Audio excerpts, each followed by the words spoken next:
வணக்கம். இந்நேரத்திற்கான தலைப்புச் செய்திகளை பார்க்கலாம். வாக்கு திருட்டு தொடர்பாக மக்களவையில் காரசார விவாதம். நேருக்கு நேர் விவாதிக்க தயாரா என அமித்ஷாவுக்கு ராகுல் காந்தி சவால். Let us have a debate on my press conference. Let us go. Let us have very good idea. Let us have a debate on my press conference. Amit Shah ji, I challenge you. I challenge you to have a debate on the three press conferences. வாக்கு திருட்டு தொடர்பான அமித்ஷாவின் பேச்சை கண்டித்து எதிர்க்கட்சிகள் வெளிநடப்பு. ஒரு கேள்விக்கு கூட அமித்ஷா பதிலளிக்கவில்லை என ராகுல் காந்தி குற்றச்சாட்டு.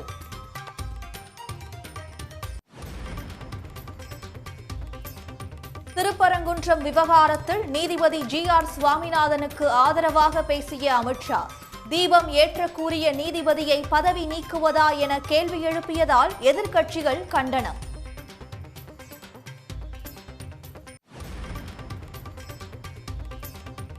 திமுகவின் என் வாக்குச்சாவடி வெற்றி வாக்குச்சாவடி பரப்புரை தொடக்கம். எந்த ஷா வந்தாலும் கருப்பு சிவப்பு படை தக்க பாடம் புகட்டும் என முதலமைச்சர் மு க ஸ்டாலின் பதிலடி.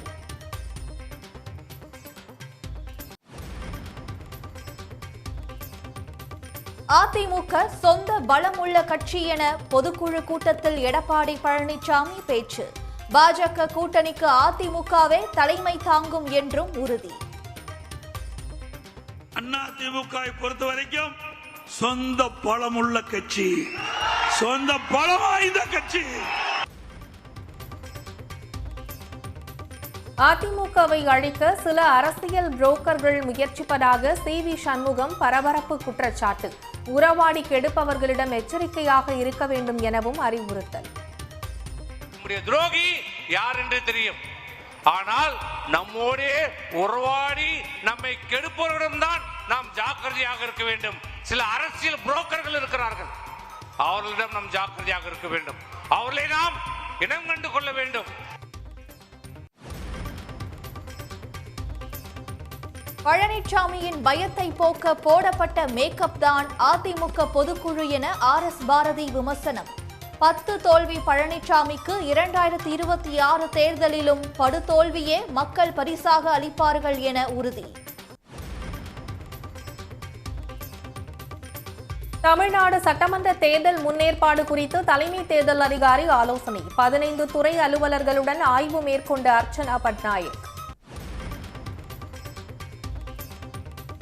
குடியுரிமையை பறிக்கும் SIR பணிகளை கைவிட திருமாவளவன் வலியுறுத்தல்.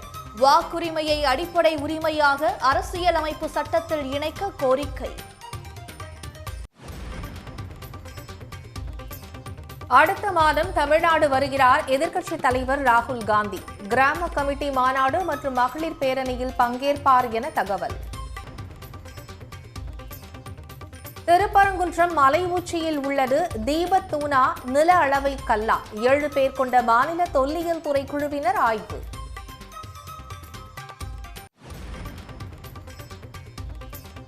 கடலூர், நாகை உள்ளிட்ட 10 மாவட்டங்களில் 10 நவீன் தொழில் சேமிப்பு வளாகங்களுக்கு முதலமைச்சர் அடிக்கல். தஞ்சாவூரில் தாரை தப்பட்டை அடித்து விவசாயிகள் வரவேற்பு. உதகை அருகே 14 நாட்களுக்கு பிறகு தென்பட்ட புலியால் மக்கள் அச்சம்.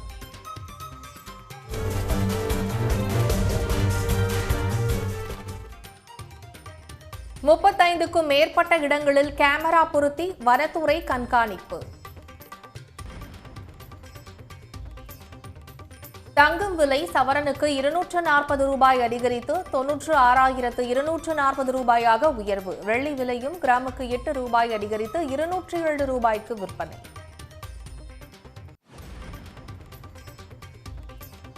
பேரிடர் நிவாரண நிதியை தராமல் 10 ஆண்டுகளாக தமிழ்நாட்டை வஞ்சிக்கும் ஒன்றிய அரசு. நிவர், வார்தா, ஒக்கி, மிக்ஸாம் புயல் பாதிப்புக்காக வெறும் 17% நிதி மட்டுமே ஒதுக்கீடு. நடிகர் ரஜினிகாந்தின் படையப்பா ரீ-ரிலீஸுக்கு புதிய ட்ரெய்லர் வெளியானது. ரஜினியின் 50 ஆண்டு கால திரைப்பயணத்தை கொண்டாடும் வகையில் வரும் 12ஆம் தேதி ரீ-ரிலீஸ். வாக்கு திருட்டு குறித்து நேருக்கு நேர் விவாதிக்க தயாரா என அமித்ஷாவுக்கு ராகுல் காந்தி சவால் விடுத்துள்ளார். தேர்தல் ஆணையர்கள் மீது நடவடிக்கை எடுக்காதபடி அதிகாரம் கொடுத்தது யார் என்றும் ராகுல் காந்தி சரமாரி கேள்வி எழுப்பியுள்ளார். மக்களவையில் எஸ்ஐஆர் மீதான விவாதத்தில் பேசிய எதிர்க்கட்சித் தலைவர் ராகுல் காந்தி, ஹரியானா தேர்தலில் நடந்த வாக்கு திருட்டு போல பல உதாரணங்கள் உள்ளதாகவும், வாக்கு திருட்டு குறித்து விவாதிக்க அமித்ஷா அச்சப்படுவதாகவும் சாடினார். इन्होंने एक उदाहरण लिया, वहां पर अनेक उदाहरण है। वो भी आपने दिया था ना, 19 वो भी आपने दिया था, इसलिए दिया वो भी 19 लाख वहां पे फेक लोग वो उदाहरण आपने दिया था, इसलिए उसका जवाब दिया। और ये भी हमें बता दीजिए, actually let us have a debate on my press conference, let us go, let us have very good idea, let us have a debate on my press conference. Amit Shah ji, I challenge you to have a debate on the 3 press conferences. Please ठीक है, बैठ जाइए माननीय, please. Uttar Pradesh में और हरियाणा में दोनों चुनाव में वोट कैसे माननीय, प्लीज ये भी जवाब दे दीजिए. இதனிடையே குறுக்கிட்ட உள்துறை அமைச்சர் அமித்ஷா, ராகுல் காந்தியின் சவால் குறித்து பதிலளிக்காமல், வாக்கு திருட்டு மூலம்தான் நேரு, இந்திரா காந்தி உள்ளிட்டோர் பிரதமர் ஆனதாக விமர்சித்தார். इसके कांग्रेस के अध्यक्ष होने, उनके एक वोट से तय होना था. अब 28 वोट श्री सरदार पटेल को मिले और 2 वोट जवाहरलाल नेहरू जी को मिले.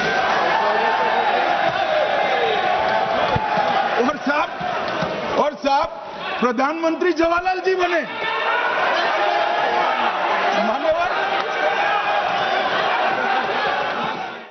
அமித்ஷாவின் பேச்சை கண்டித்து காங்கிரஸ் எம்பிக்கள் எதிர்ப்பு தெரிவித்து முழக்கமிட்டதால் அவையில் கடும் அமளி நிலவியது.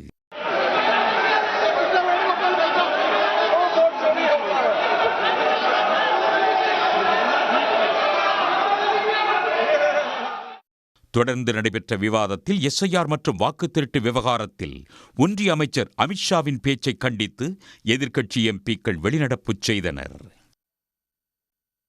ஒன்றிய உள்துறை அமைச்சர் அமித்ஷா எதிர்க்கட்சி உறுப்பினர்களுக்கு பதிலளிக்கவில்லை என்று மக்களவை எதிர்க்கட்சித் தலைவர் ராகுல் காந்தி கூறியுள்ளார். அமித்ஷாவின் பேச்சை கண்டித்து வெளிநடப்பு செய்த பிறகு நாடாளுமன்ற வளாகத்திற்கு வெளியே பேட்டியளித்த அவர் இவ்வாறு குறிப்பிட்டுள்ளார். होम मिनिस्टर का रिस्पांस देखा, टोटली डिफेंसिव रिस्पांस और जो हमने पॉइंट्स रखे हैं उसका जवाब नहीं दिया, एक एग्जांपल लेकर बोल रहे हैं, तो it is a completely defensive response. आपने उनका चेहरा तो देखो.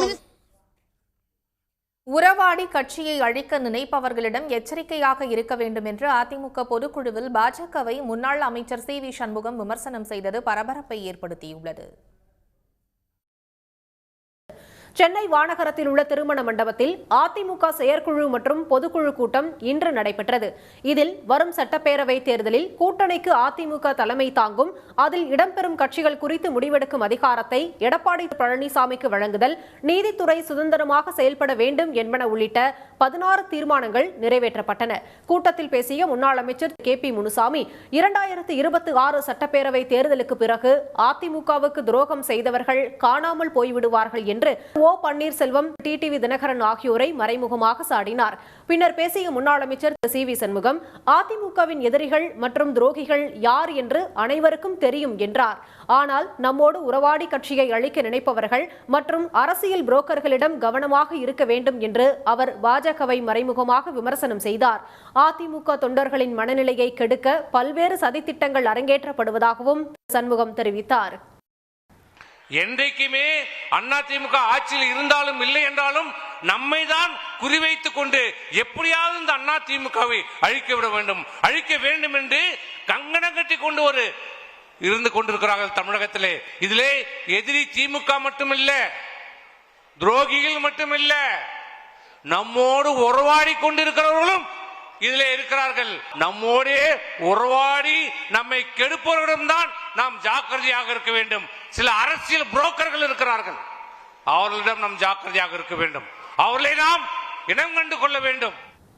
கூட்டத்தின் நிறைவாக பேசிய அதிமுக பொதுச் செயலாளர் பழனிசாமி, வரும் சட்டப்பேரவை தேர்தலில் அதிமுக 210 தொகுதிகளில் வெற்றி பெற்று தனி பெரும்பான்மையுடன் ஆட்சி அமைக்கும் என்றார். அமைதி, வளம், வளர்ச்சி என்ற ஜெயலலிதாவின் கொள்கையே அதிமுகவின் தாரக மந்திரம் என்று அவர் கூறினார். அதிமுக யாருக்கும் அடிமை இல்லை என்ற பழனிசாமி கால சூழலுக்கு ஏற்ப கூட்டணி அமைக்கும் நடைமுறைகளில் மாற்றம் ஏற்பட்டுள்ளதாக தெரிவித்தார். தேர்தல் வரவுள்ளதால் விதிகளை தளர்த்தி மேலும் 30 லட்சம் பெண்களுக்கு மகளிர் உரிமை தொகை கொடுக்க உள்ளதாகவும் அவர் கூறினார்.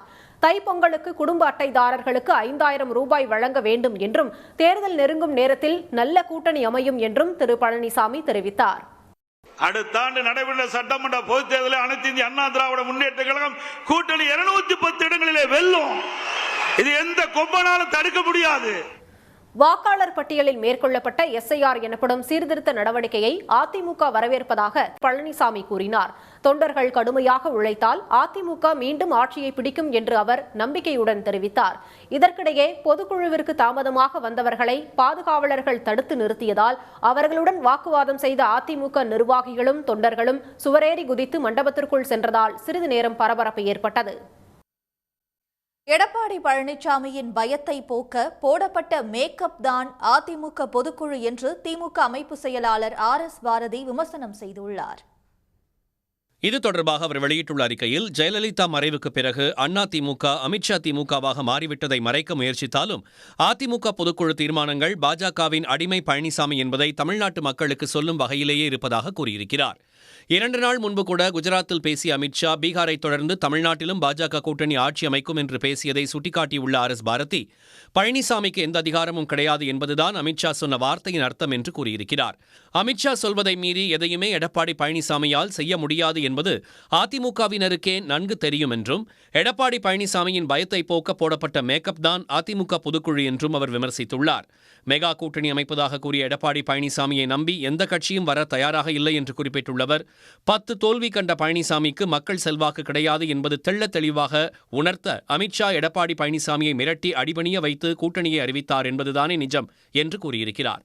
திருப்பரங்குன்றத்தில் தீபம் ஏற்றிவிட்டதை மறைத்து தீபம் ஏற்ற அனுமதி மறுக்கிறது திமுக அரசு என்று அவதூறு பரப்பும் மதவெறி கும்பலுக்கும் அவர்களுக்கு துணையாக இருக்கும் எடப்பாடி பழனிசாமிக்கும் மத சார்பின்மைக்கு முன்மாதிரியாக திகழும் தமிழ்நாட்டு மக்கள் 2026 தேர்தலிலும் படு தோல்வியை பரிசாக தருவார்கள் என்று திமுக அமைப்பு செயலாளர் RS பாரதி உறுதிபட கூறியிருக்கிறார். அண்மை செய்திகளுக்கு தொடர்ந்து இணைந்திருங்கள் சன் நியூஸுடன். உடனுக்குடன் செய்திகளை தெரிந்து கொள்ள சன் நியூஸ் பெல் ஐகானை கிளிக் பண்ணுங்க.